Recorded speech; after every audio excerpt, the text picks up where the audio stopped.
Hello' everyone, এইটো ভিডিঅ'ৰ জৰিয়তে মই আলোচনা কৰিম প্ৰজ্ঞান ভাৰতী স্কুটি স্কিমৰ বিষয়ে।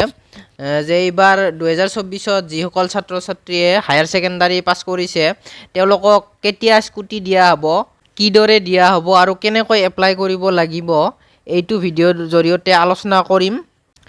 আমি প্ৰথমে এপ্লাইৰ ফালে আহোঁ। যে স্কুটিৰ বাবে কোনো ধৰণৰ এপ্লাই কৰিব নালাগে।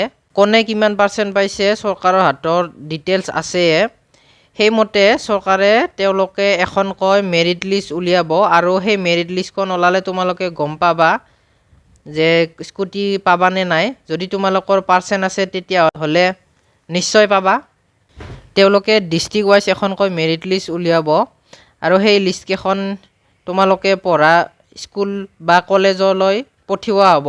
তো তেনেকৈয়ে তোমালোকে গম পাবা মেৰিট লিষ্টত নাম আহিছে নে নাই। যদি আহিছে তোমালোকে নিশ্চয় স্কুটি পাবাই। আৰু এতিয়া আহোঁ যে কিদৰে দিয়া হ'ব।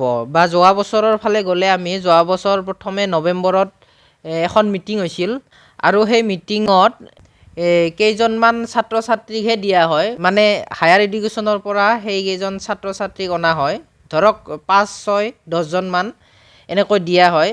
আৰু সেই মিটিংখনত সকলোকে দিয়া নহয়, সেইটো স্কুটি দিয়াৰ এটা জাষ্ট মিডিয়াত প্ৰচাৰ কৰাৰ কাৰণে তেওঁলোকে দিয়ে আৰু তাৰপিছত মেইন প্ৰচেছ আৰম্ভ হয়।